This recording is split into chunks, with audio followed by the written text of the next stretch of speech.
All right, let's get going here. You have no written assignment tonight, but you do need to study. So please make sure you're doing that. Okay, you need to be studying all of Unit 3 and Unit 2 because Unit 3 goes beyond Unit 2. I want to just talk briefly to you about the tests. The grades were posted last night, 9:30-ish. Some of you did really well, some of you did not. And I'm not entirely surprised that you're going to start to see a dip in your grades if you're not studying the correct way for this class. I'm not saying you're not studying. I said you may not be studying the correct way. Let's just talk a little bit about how you should be studying for this class. Physics is not like other courses. You do not study by just reading your notes again and looking at the problems that we've done. That is like me Sunday afternoons watching football on television and then expecting to the following week go out and play a game with the professionals and play like they do. How do you think I would do if I did that? Not well at all. Okay. The way you have to prepare for this class is the way you prepare for concerts, recitals, and athletic competitions. What do you have to do to prepare for those? Practice. You have to practice. Okay, it's practice. So here's how you practice to get ready for a test. You have a packet full of problems that we've done together or that you've done for homework. And I've gone over either live or on video the solutions to all those problems. You cover them back up. Or you pull up the packet that's in Google Classroom, a blank packet, and just put it on the computer screen. You got the question there. Now work it out again. Your packet that you completed is your answer key. So after you finish practicing, working it out yourself, you then check it. And you want to do them in a reasonable amount of time. Because I know some of you yesterday were starting to scramble for time. You should not be scrambling for time if you have practiced well enough. These are all Regents level questions. These tests are designed to be completed in between 30 and 40 minutes. You don't get more time. So it is really important that you are practicing. And you can't just practice the night before a test, can you? That'd be like skipping. If I'm on the soccer team, I skip all the practices all season, and then I show up to one practice before the big game and expect that I'm going to be a superstar. That's not going to happen. Okay. So it's really important that that's what you start to do. And you got to do it all along, little bit at a time. That's why I say your 20 minutes of homework a night studying. Guess what you're going to do tonight? You're going to go back and you're going to practice things that we've done previously. Look at the questions. Try to answer them again without looking at the solutions. And that's how you build your muscle memory in your brain. That's what that's doing. Okay, so that's how you form those connections in the neurons in your brain. Now, let's say you're really struggling with the content, though. As you're working through these questions again on your own, you're having a hard time. You've got 3 or 4 options. Here are your options that will help you. Okay, not just saying screw it, I don't care. That's not an option. That's not an effective way to improve your grade. What you have to do is either ask me for help, either when I'm here or if I'm home, email me. We'll do a Google Meet. 2, when Mr. Walter is here. Mr. Walter is a retired physics and math teacher.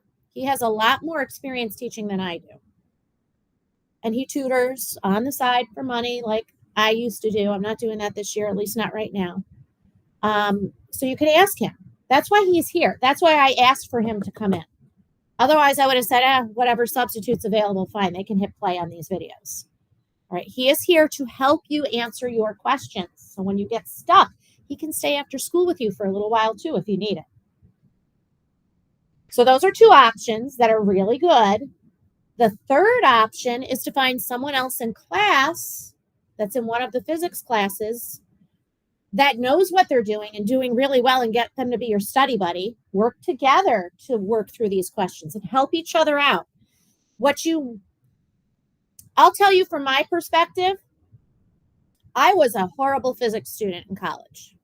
I didn't understand what I was doing. I was able to get the grades, but I didn't feel like I understood what I was doing. I didn't understand what I was doing until I actually had to teach it. And then once I taught it, I was like, oh, this all makes sense. So by helping someone, if you know what you're doing, you're actually helping yourself too. You're helping yourself study as well. If you're on the other side of things, you're not understanding, you're going to get the benefit of that other person explaining it to you besides me or Mr. Walter. And your last option is to get a tutor. I'm not saying you got to pay for a tutor.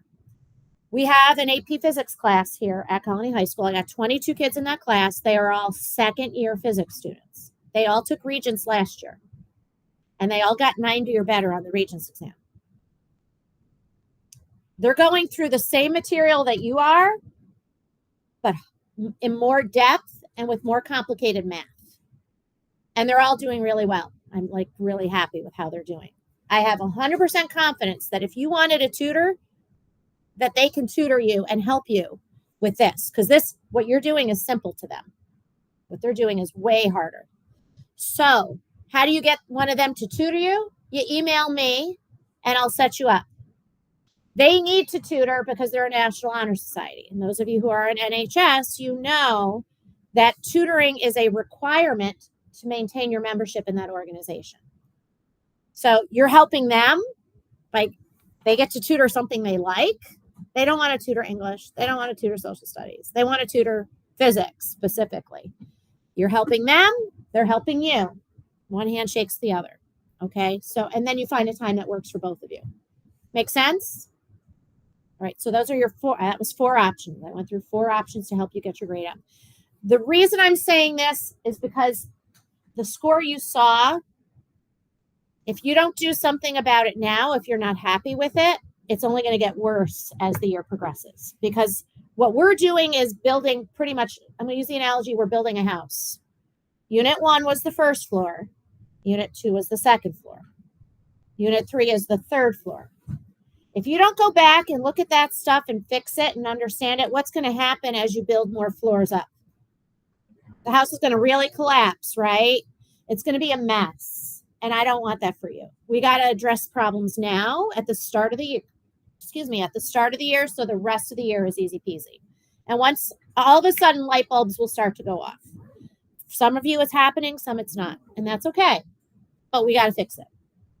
And it is doable. Okay? Questions? All right. Then let's get into Unit 3C. Where is it? Here it is. Unit 3C. Let's talk about position time graph calculations. So we're again focusing on accelerated motion in this unit. And if you remember from what you learned last week, Unit 3A and 3B, all of our graphs for position time with accelerated motion are parabolas. They're all going to be a parabola to indicate that things are accelerating. So the kinds of calculations that we ask you to do with position time graphs for objects that are accelerating are things like finding a displacement on a graph of position time. Can you calculate it? That is something you had to do on yesterday's test. I gave you a position time graph and I said, what's the displacement? We learned how to do that in Unit 2. So we're going to do that again in this unit. Then we're going to talk about calculating velocity, which you had to do in the Unit 2, but it's more complicated here because we don't have a line.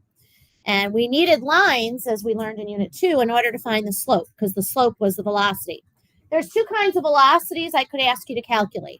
One is called an average velocity. The other is called an instantaneous velocity, and we're going to talk about how to do each of those. So let's just tackle the review. When you're looking at a position time graph, remember that position is going to appear on your y-axis. That's your dependent variable. Time is on your x-axis. That's your independent variable. And this is how we taught you in the last unit to find your displacement. Displacement is defined as the change in the position. And the position values are on the y-axis. So if I want to change in the position, that means I want to change in the y coordinates. Look at the change in the y coordinates, the final value minus the beginning value for those two times. Another way to look at it is to look at how much the graph goes up, its rise, or look at how much the graph falls. How much does it go down? If it's a rise, it's a positive displacement. If it's a fall, it's a negative displacement. It's not just reading off the y coordinate. You have to subtract them to determine the displacement, the change in the position. And the other thing we discussed in Unit 2 was that you find the velocity, the speed, and the direction you're moving in by calculating the slope of the line on your position time graph. Okay, that was all on yesterday's test. All right, so let's do a little more review here. Remember, this is the slope formula. You should have this formula written on page 7 of your reference table, the slope formula. So we're going to be using that the slope is y2 minus y1 over x2 minus x1. And as we said, the slope on these graphs is velocity. So what that meant up to today was that if you had a slope of positive 4 meters per second, that meant you were traveling in the positive direction. Positive direction means right, in this case, at 4 meters per second. If you had a slope of negative 8 meters per second, that negative sign indicates that you're traveling in the negative direction, which we've been talking about means left, at 8 meters per second. And if you had a slope of 0 meters per second, then you've got a horizontal line on your position time graph. Your position is not changing over time, which means you're not moving. The slope is 0 meters per second. So a velocity of 0 means you're not moving. It's like your speedometer is at 0. If you're at 0 miles an hour, is your car moving? No. Meters per second is like miles an hour, except it's a different measuring system. Okay? So far, this makes sense, correct? Yes? Okay. And we all saw that when we were dealing with our position time graphs for constant velocity, they were diagonal line segments. We didn't have any curved graphs in Unit 2 for constant velocity. And that diagonal line, anytime you have a diagonal line, you know that the slope on the line is the same everywhere. That's what part of a line is. The slope doesn't change as you move along the line. So since the slope's not changing, that means the velocity is not changing because the slope is the velocity. You have a constant velocity. And we kind of glossed over this in Unit 2, but I want to bring this up now. That an average velocity would be the same as your velocity at every time if you had a diagonal line. Let me give you an analogy. Let's say you have 2 tests and you got a 50 on each one. Your test grade did not change, right? 50, 50. What's your average if you have a 50 and a 50? A 50. The average is the same as the individual values. That's what we were working with in Unit 2. Now the individual values are going to change. So we're going to look at how we come up with the average velocity value when the velocity values change on a graph of position time. Those individual velocity values are called instantaneous velocities, velocities at individual time points. And you started to see that in Unit 3A. I gave you some data tables with velocity numbers in different times, and you had to calculate an acceleration with a change in velocity over time. So let's now talk about when our graph of position time is a parabola. How the heck are we going to find a slope? Because a slope can only be found if you have a line. You can't do it with a curve, which means we're going to be using our ruler to construct lines on these curved graphs. And that's why I've told you to have this out today. So if I have a parabola on my position time graph, when I eventually calculate a slope of a line on that graph, the slope is still going to be a velocity value because it's still going to have units of length over time, meters over seconds. That's still a velocity measurement. But since you have a curve, a parabola, the slope is not going to be the same at every time. It's going to be changing as you move along the parabola.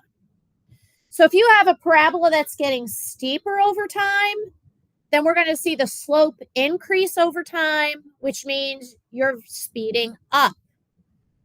If you have a parabola who's leveling off over time, getting shallower over time, then you're going to see that that object is slowing down. The slopes are getting closer to zero, closer to a horizontal line.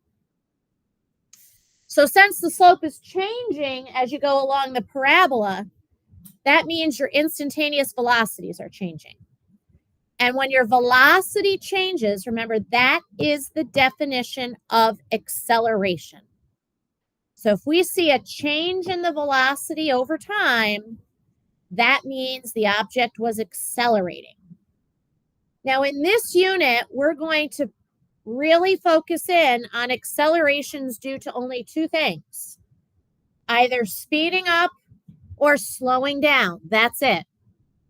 We're not going to focus on the changing direction piece, but you should recognize that a change in direction is also possible to produce an acceleration.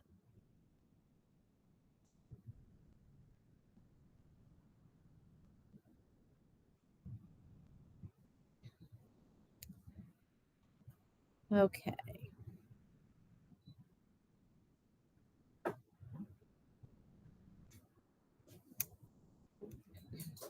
Can I go to the next slide?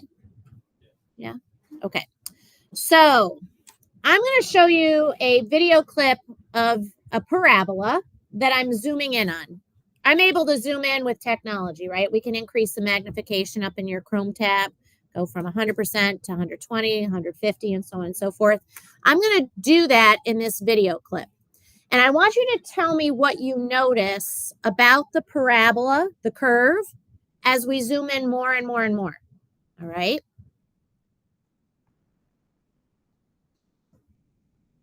The parabola is in pink. Can you see I'm increasing the magnification? Focus at the red dot on the parabola. What do you notice happening to that parabola as I increase the magnification? And then I reset it and went back. Made a little video clip of that. What do you notice happens? Yeah, the curve begins to look like a straight line.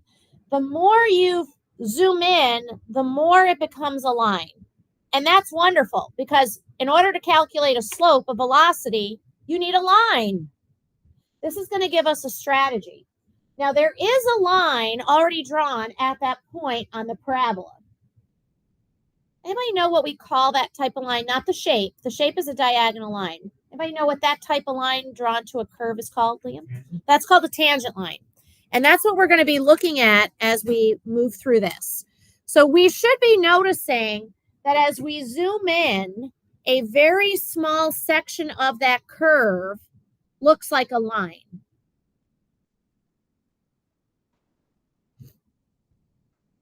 And what we're going to do, therefore, is try to draw these lines that we would see if we were zooming in. Now, you'll see that when we work through some practice problems together, it's going to be a little bit easier because when I do them with you, I do them on a camera, under a document camera. So the camera can actually zoom in. I can increase the magnification. So you'll see what I'm talking about. But when you have to do this yourself, you're not going to have a camera on it. So you're going to have to try to envision zooming in, and what do you see? Kind of imagine that happening. All right. And I know you can do it. So let's take a look at this parabola for a minute. You see the parabola drawn in red? What I was asking a student to do with this parabola is find the instantaneous velocity, meaning the velocity at one specific time. To do that, what we do is we draw this line here, which is called the tangent line. And then what you do is you calculate the slope of that tangent to give you the velocity you're looking for. So the question here would have been worded, calculate the velocity at, I think this is 1.0 seconds, 0.8, 1, 1.2, 1.4, 1.6. Yes, so this is 1.0 seconds. So this question would have said, calculate the velocity at 1.0 seconds. I gave them one time. That's therefore called an instantaneous velocity. The velocity at one time is an instantaneous velocity. Velocity at one instant, 1 second. So the student went to 1 second, marked it, imagined zooming in at this point, and then constructed a line, which is called the tangent line.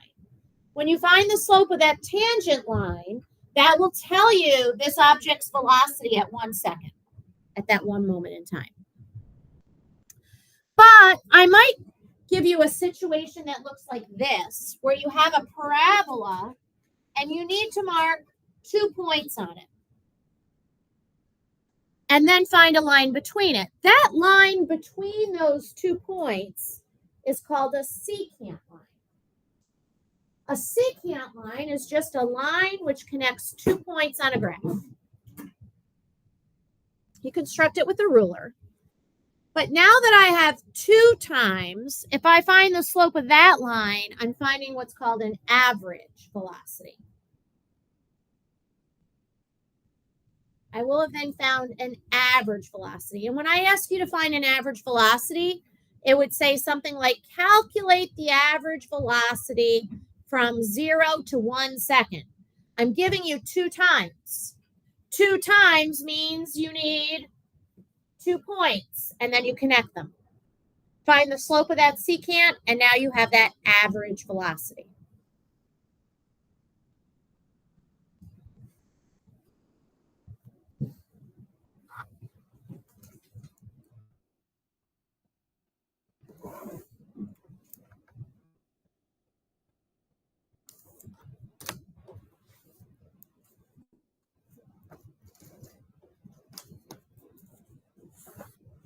And that's the presentation.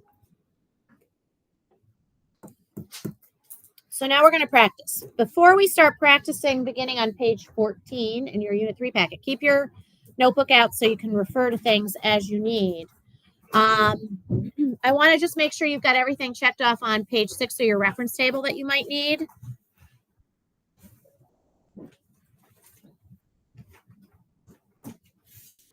Yes, I'm sharing the whole screen, right?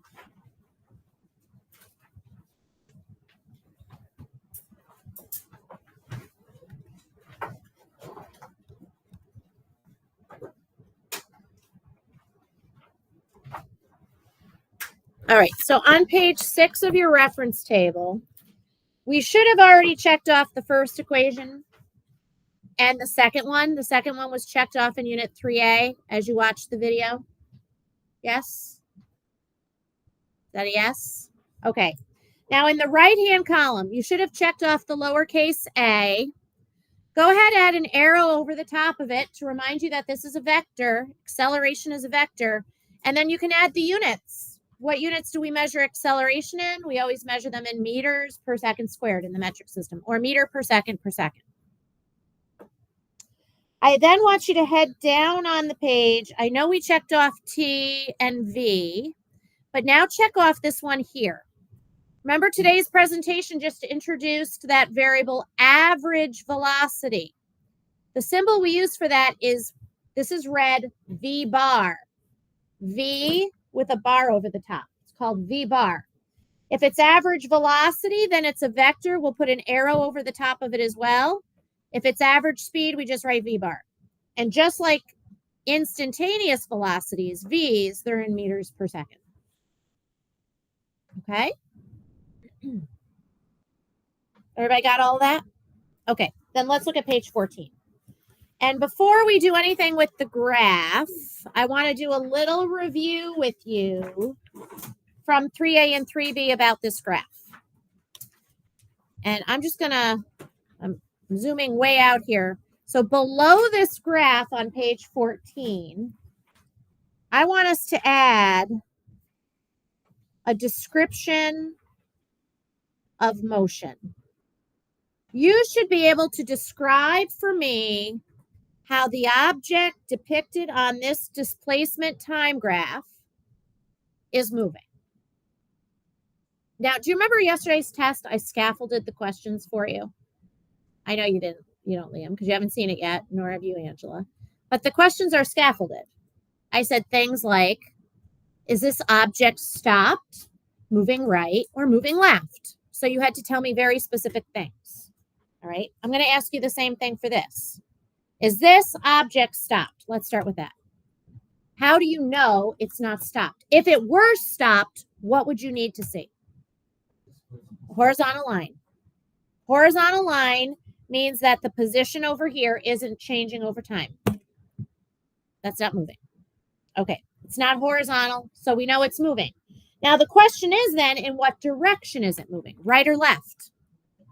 It's moving to the right. How do you know it's moving to the right? The graph is going up. Okay, so we're going to say that it is moving to the right. And then let's give ourselves a hint. So later on when we have to review this, we know. We know that it was going to the right because the graph goes up. That's a pattern. When you see a displacement time or position time graph go up, it means you're going right. Now, the next question, if you remember when I scaffolded these, wasn't just in what direction it's moving, it's how was it moving? Was it stopped, moving with a constant speed, speeding up, or slowing down? We already ruled out that it's stopped, because if it were stopped, what would we see? Horizontal line. If it's traveling with a constant speed, that was the last unit, what do we see? Diagonal line. We don't have a line, so you should be ruling those out. So the question becomes, based on this graph doing that, is this speeding up or slowing down? Now it's 50-50. How do you know it's speeding up? There you go. Moving to the right and speeding up. And we should recognize that it's speeding up because it's getting steeper over time. There is a little bit of memorization involved with things like this. Recognizing the patterns and just remembering what they are. So those kinds of things you can make flashcards for to help yourself. Okay. Now, the other thing that I asked you to do with descriptions of motion is be able to tell me if the velocity is positive, negative, or zero, and the same thing about the acceleration. Is it positive, negative, or zero? So let's start with our velocity. The positive, negative, or zero on the velocity indicates the direction of motion. Which way are we headed?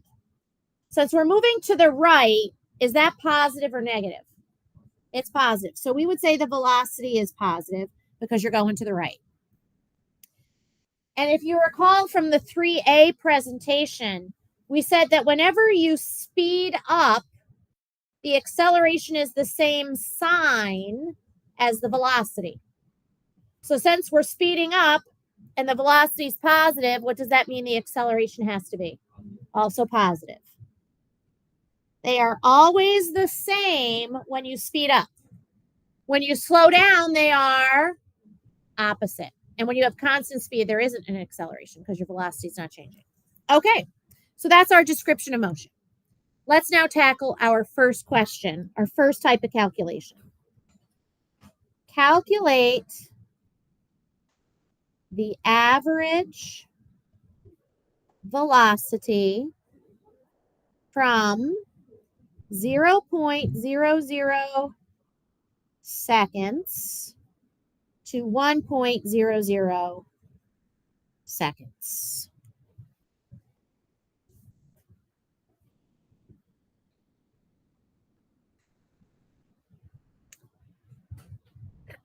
Now I want you to notice, do you see the times are going out to the hundredths place? The reason I'm doing that is because all of our graphs have times that go to the hundredths place. So you're going to keep that precision, otherwise you change the sig figs in the question.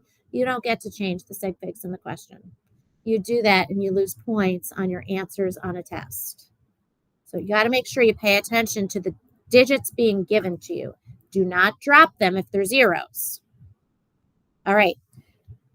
First thing I notice is I see there are 2 times in this question. Can you find those times on this graph? Let's do that. Let's mark them with little dots. There is 0.00 seconds. Here's 1 second. I'm going to come up and mark that time right there.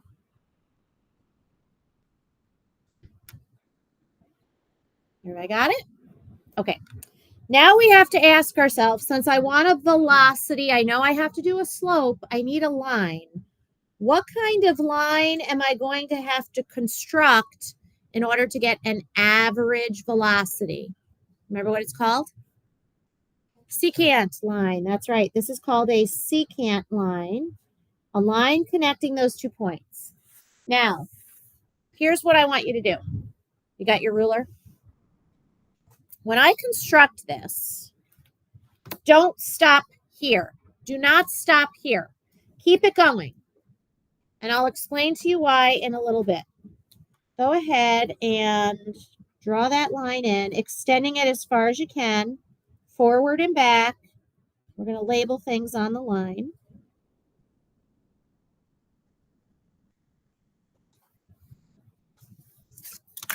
So when I zoom out, you'll see it like that. Is that what yours looks like now too? Okay. Let's label this line right here. This is called a secant line. That line is called a secant line. It connected the 2 times given to you in the problem. Now, the reason I asked you to extend this is because sometimes when you are given a time value, that's on a grid line, but the position or displacement may not be. In which case, you're going to want to look along the line for another point where the vertical and horizontal grid lines intersect. That way, it's easier for you to read the coordinates of that point. In this example, I'm going to use this point as my point number 1 in my slope calculation. And since the other time I was given is at a point of intersection of 2 grid lines, I'm going to use that as my second point, which I'm going to label. Remember doing that with me back in Unit 1? We did these slopes. Okay, let's now go to our guess method to solve this question the way we learned back in Unit 1. You have to give me the coordinates of those 2 points, point 1 and point 2, with the units and the correct precision. Point 1's x coordinate is 0.00 seconds. Its y coordinate is 0.00. And what units should I be putting on that? cm. This graph gave us cm instead of m. Now, point 2, we're going to come down, read the x coordinate, 1.00 seconds. And now I have to read over and figure out what that y coordinate is right there. Can anybody tell me what that is? Figure out what it would be? That is correct. Very good, Liam. 65.00 centimeters. Now, the unknown average velocity is V bar with the arrow. V bar with the arrow is average velocity. Now, the equation we're going to use for V bar with the arrow is the slope, y2 minus y1 all over x2 minus x1. I'm now going to do my substitution with units. So V bar with the arrow is 65.00 cm minus 0.00 cm all over 0.0.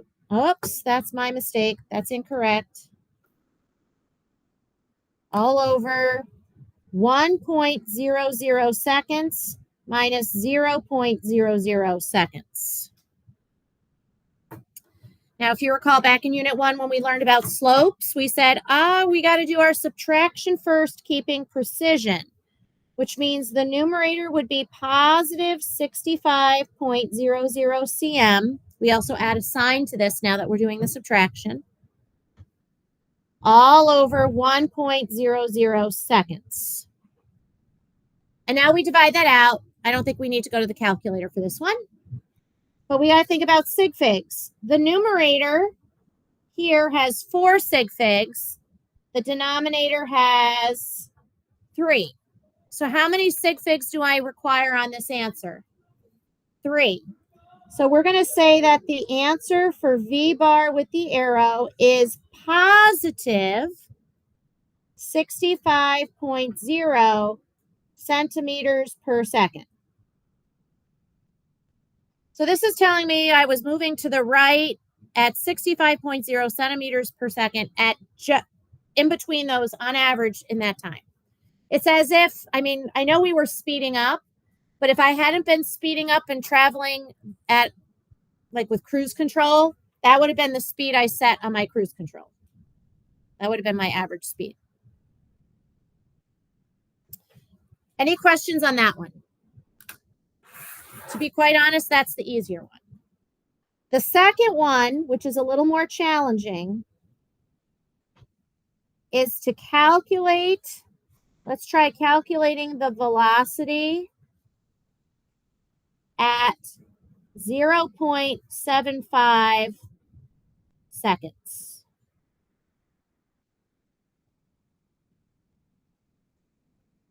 You notice I'm only giving you one time. Only one time. Your first task is now to find that on the graph. Can you do that? So here's 0.5, there's 1. I think each of these is 0.05. So this is 55, 60, 65, 70, 75 right here. This would be 0.75 seconds. I go up on my parabola and there I am. So make a little dot at your 0.75 seconds. 1 point. This type of velocity is called an instantaneous velocity. Velocity at one time. What kind of line do I have to construct? Tangent. Okay. Now remember I said I'm going to show you how to like zoom in. I am going to zoom in. Watch. And I will refocus this because it gets blurry. I can go way in. Let's try that again. That still looks blurry. There we go. Do you see it looks like a line right in here? What I'm going to do is mark 2 points on the line close together on either side of the dot. You can do that too. Go on either side of the dot and mark 2 little points close together. And now what I'm going to do is zoom out. This is actually how computer-generated images are created. They're created by stitching together tiny little line segments. They're itty-bitty. And then they stitch them together, and you just see, when you zoom out, you see curves and all different kinds of shapes. We're now going to connect those 2 little marks together with the dot on the graph to create our line, our tangent line. That's how you do it. Extend it forward and back pretty far. This is my tangent line.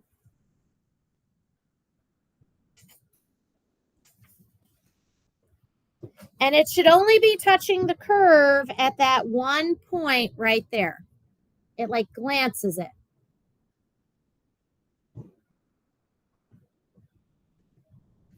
So this requires the tangent line.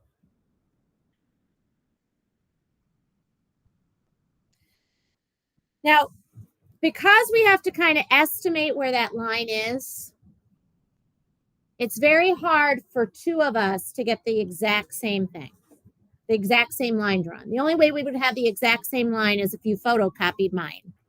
You don't have a photocopy machine here. So yours is an estimate of what I did.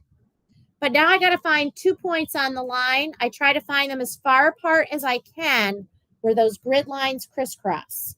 So I see one right here. See how my line is going right through my horizontal axis? I'm going to use that as 0.1 in my calculation of slope. You have to look and see where you have your points. And if I follow this along, that's this one here.